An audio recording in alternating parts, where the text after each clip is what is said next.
Assalamualaikum warahmatullahi wabarakatuh.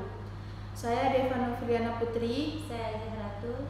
Di sini kami dari Universitas Serambi Mekah, Banda Aceh, Fakultas Pendidikan Agama Islam, jurusan Pendidikan Agama Islam. Di sini kami akan mempresentasikan hasil makalah kami dari MK Dasar-Dasar Kurikulum, di mana judulnya itu sasaran pengembangan silabus, di mana dosen pengampuhnya yaitu Pak Ramadan SPDI MPD PhD. Nah, di sini kami akan membahas beberapa masalah, yaitu ada pengertian dari silabus, apa isi dari silabus, apa prinsip pengembangan silabus, apa komponen dari silabus, dan apa langkah-langkah pengembangan silabus, dan terakhir ada manfaat dari silabus. Nah, pengertian dari silabus itu adalah sebuah rancangan pembelajaran yang dimana berisi perencanaan bahan ajar mata pelajaran tertentu pada jenjang kelas tertentu. Di sini silabus merupakan seperangkat rencana serta pengetahuan pelaksanaan pembelajaran dan penilaian yang disusun secara sistematis, membuat komponen-komponen yang saling berkaitan untuk mencapai penguasaan dasar. Dapat disimpulkan bahwa silabus ini adalah sebuah susunan dari kurikulum.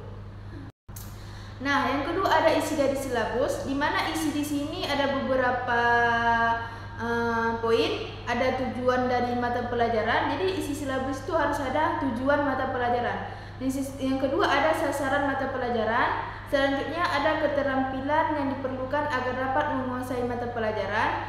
Yang selanjutnya urutan topik-topik yang diajarkan, harus ada topik-topik yang diajarkan dari silabus. Selanjutnya ada aktivitas dan sumber-sumber belajar pendukung keberhasilan pengajaran. Yang terakhir ada berbagai teknik evaluasi yang digunakan. Nah, di mana isi dari silabus ini, jalan terakhirnya itu harus ada evaluasi, di mana evaluasi ini adalah salah satu hal yang paling penting dalam pengembangan silabus tersebut.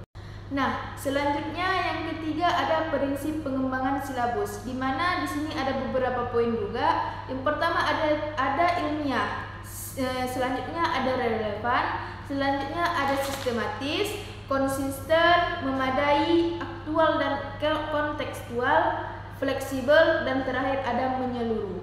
Itulah ada beberapa prinsip dalam pengembangan silabus.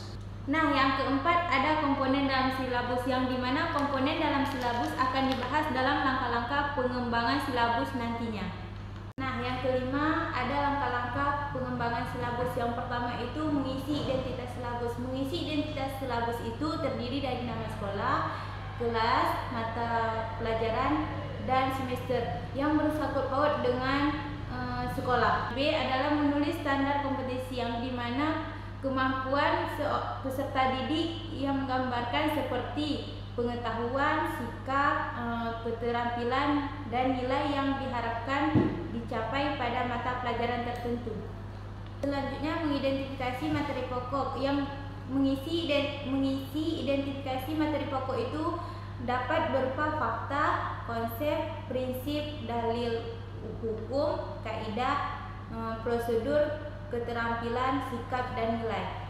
Selanjutnya mengembangkan kegiatan pembelajaran, yang dimana melalui interaksi antara peserta didik dengan guru, lingkungan, dan sumber belajar lainnya dalam rangka pencapaian indikator dan KD.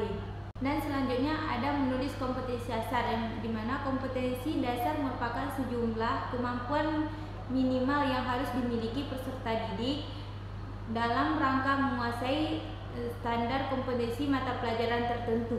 Selanjutnya ada penilaian, yang dimana penilaian dilakukan dengan menggunakan tes dan non-tes dalam bentuk tulisan maupun lisan, pengamatan kinerja, pengukuran sikap, penilaian hasil kinerja berupa tugas, proyek atau produk, penggunaan portofolio, dan penilaian diri.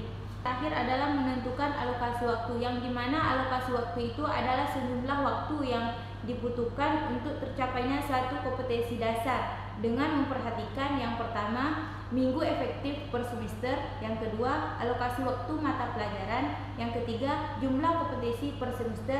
Yang keempat, membagi alokasi waktu per jumlah SK atau KD dengan memperhatikan tingkat kerumitan dan keluasan materi. Dan yang terakhir, dari sasaran pengembangan silabus itu ada manfaat dari silabus yang dimana berpedoman dalam pengembangan pembelajaran seperti pembuatan rencana pembelajaran, pengelolaan kegiatan pembelajaran, dan pengembangan sistem penilaian. Silabus merupakan sumber pokok dalam penguasaan rancangan pembelajaran, baik rencana pembelajaran satu standar kompetensi maupun satu kompetensi dasar.